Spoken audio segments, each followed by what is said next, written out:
ఈ మధ్యన జగన్ ఎక్కడికి వెళ్ళినా ఆంధ్ర రాష్ట్రానికి ఒక ఐపీఎల్ టీం పెడతాడంట. ఐపీఎల్ టీం అది చెప్పినప్పుడు నేను ఆలోచించాను, టీం పేరు ఏం పెడతాడు రా అనుకున్నా. కోడికత్తి వారియర్స్. కోడికత్తి అనే బ్రాండ్ కదా.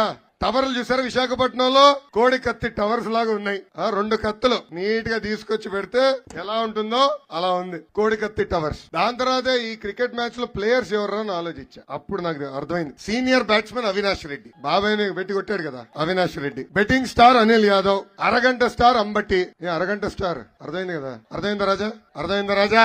మళ్ళీ గంట స్టార్ ఎవరు? అవంతి. All rounder Gorantla Madhav. అసలు ఈ మహానుభావుడిని మెచ్చుకోలే. జిల్లా పరువే తీశాడు. ఇక్కడనే కాదు దేశంలో మొత్తం తీశాడు. నేను ఢిల్లీకి వెళ్తే వాళ్ళందరూ అడిగారు, అరే మీ ఎంపీ ఒకరు ఉన్నాడు కదా సిప్పి తీసి అన్ని చూపిస్తాడు, ఎవడతని పేరేంటబ్బా అని అడిగారు. అందుకే ఆల్ రౌండర్ అని పేరు పెట్టిన. ఇంకా యూట్యూబ్ స్టార్ ఉన్నాడండి రాజమండ్రిలో భరత్. ఇంకా బూత్ల స్టార్ సన్న బియ్యం సన్నాసి కొడాల నాని.